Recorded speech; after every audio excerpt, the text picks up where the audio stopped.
Well, I think it's great that we're informing people. And do you know what I love? I love the federal ads too, because what we're doing, their job and our job, is to inform the people what our governments are doing. Inform the people how we're collaborating together to make life easier and more affordable by cutting taxes, as the federal government and the provincial government and municipalities are doing. So if we don't inform people, the only choice they have is to listen to the media. And I'll hold my comments on that. A leaked federal memo reveals that the government is discussing tracking, flagging, and punishing Canadians for online posts that they deem false or misleading. And it looks a lot like a modern Ministry of Truth, where the government decides what's true and what isn't. So what does this mean for all of us? Let's dig in. Every Canadian who values freedom of expression needs to pay attention to this. Blacklock's reporter dropped a bombshell last week. Industry Minister Melanie Joly's department is contemplating legal action against regular Canadians posting on Facebook, X, LinkedIn, and other social media platforms if they suspect they're engaged in, essentially, crime-think, otherwise known as false and misleading information.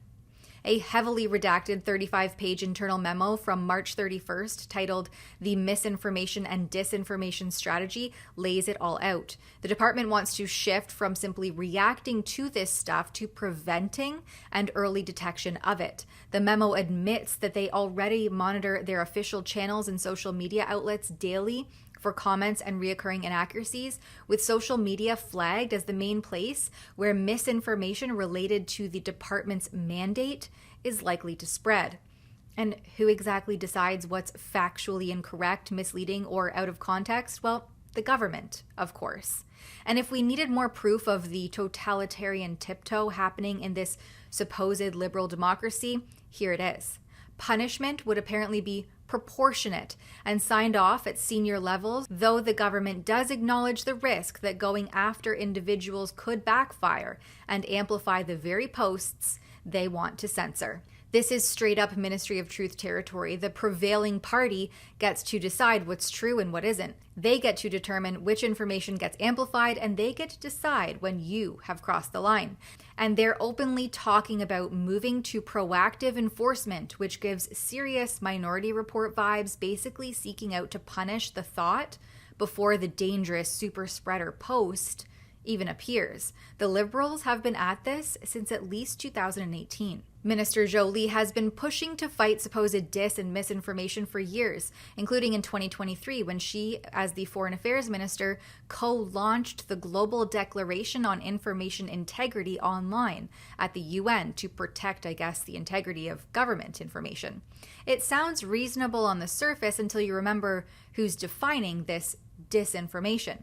Because these Liberals lie in the House of Commons all the time. They lie outside of it all the time. Remember when Justin Trudeau lied to Canadians and he said that the Freedom Convoy was mostly US funded, and then the CBC said that it was Russia funded? These illegal blockades are being heavily supported by individuals in the United States and from elsewhere around the world. 86% of the donors were from Canada. We see that roughly half of the funding that is flowing to the barricaders here is coming from the United States. Our records here at GoFundMe show that 88% of donated funds to the Freedom Convoy campaign originated in Canada.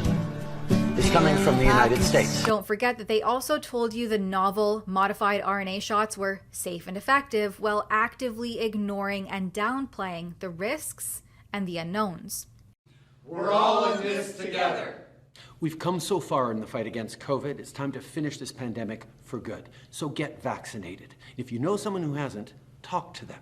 For our kids, for our communities, for our economy, it's how we get forward together.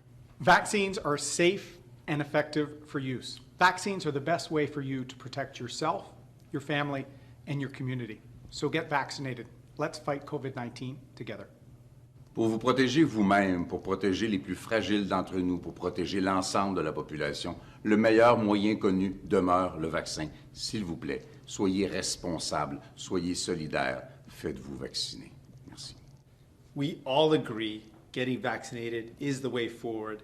We're all in agreement this is not a partisan issue, so please get vaccinated. We're united, and it's time to get the shot. Vaccines save lives. They're how we're going to beat COVID, and it's time for everyone to do it. Get the shot. Get the shot.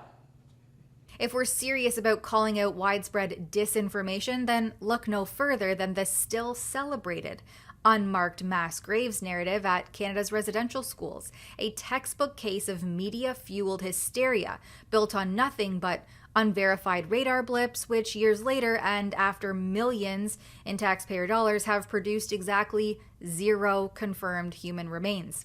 Yet the rule of law apparently doesn't apply to any of this, or any of those parroting these narratives. Previously disgraced Prime Minister Justin Trudeau already repealed the old Criminal Code Section 181. That's the one that made it an indictable offense to willfully publish false news likely to cause injury to a public interest, with up to 2 years in jail.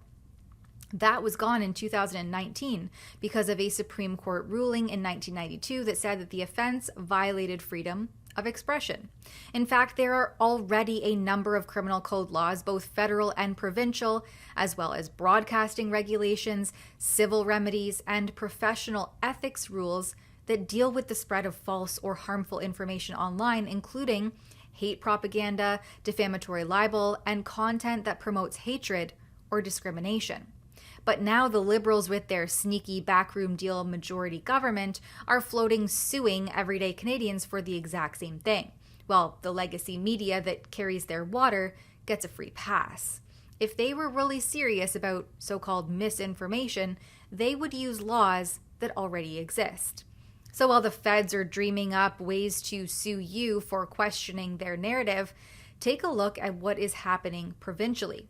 You see here in Ontario, Premier Doug Ford responded to an independent reporter about spending millions of taxpayer dollars on those Protect Ontario ads south of the border. I also wanted to ask you about Protect Ontario ads. We just got back some FOI records showing that just one ministry spent $10 million on these ads. We're still waiting for records from other ministries. Yep.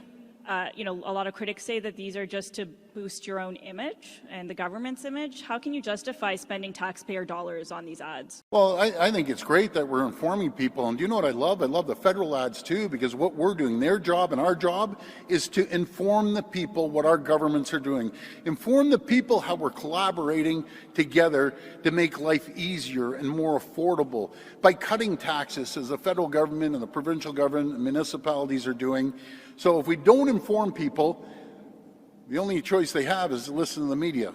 And I'll hold my comments on that. There it is, Ontario Premier Ford using provincial tax dollars to try to influence public opinion and perception beyond Canada's borders. It kind of screams meddling in foreign affairs during an active tariff and trade war with President Trump through these taxpayer-funded communications campaigns, but I digress.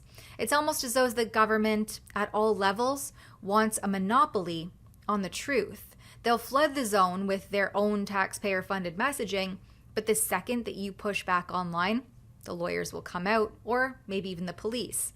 This goes beyond foreign interference or obvious scams and is now into government protectionism territory, protecting the government's story from regular Canadians who notice when things don't add up. We've already seen how these preventative approaches play out in places like the UK. Police are stopping people for filming in public and threatening to arrest them to prevent a breach of the peace. That's future crime and pre-crime policing. I'm breaking no laws. Okay. I'm not approaching people. Okay. People are approaching me. Okay. And all I'm saying is if you carry on, then there will be issues, all right? With the people? With the police. Why? How is that possible when I'm not breaking any laws? Me and my colleague, we've explained it many times. We can arrest someone to prevent a breach of the peace. Breach of the peace is... But he has to be doing something wrong. Yeah. We're arresting you to prevent it from you doing something wrong. We're not going to leave you to carry on winding people up. What is this, like Minority Report, like a crime that might happen in the future? You're going to prevent it? Prevent the breach of the peace. Have you heard about that? Why don't you just tell people to mind their own effing business? Well, I wouldn't recommend you do that. Why? Because you're going to cause issues. We are here to stop anyone attacking anyone or anyone getting angry, because your behaviour, if you carry on with some of these people, someone might lose their temper. Yeah. And then that's going to cause a breach of the peace, isn't it? Oh God, I should have just stayed in bed this morning, shouldn't I? Maybe you should have. Canadians aren't stupid. We can tell when the government is more worried about its own image than about actual truth or public safety. A confident government answers criticism with facts and transparency. A weak one reaches for lawyers and heavily redacted memos. This memo from Jolie's department is a warning shot. Free speech isn't something Ottawa gets to ration out based on whether it likes what you post online. So stay vigilant out there and support independent media like us here at Rebel News. I'm Tamara Ugolini, and thanks for watching. To support Rebel News and join the fight against government censors, please visit stopthecensorship.ca. Chip in what you're able to there and sign our petition so that you never miss a report on this topic. That's stopthecensorship.ca.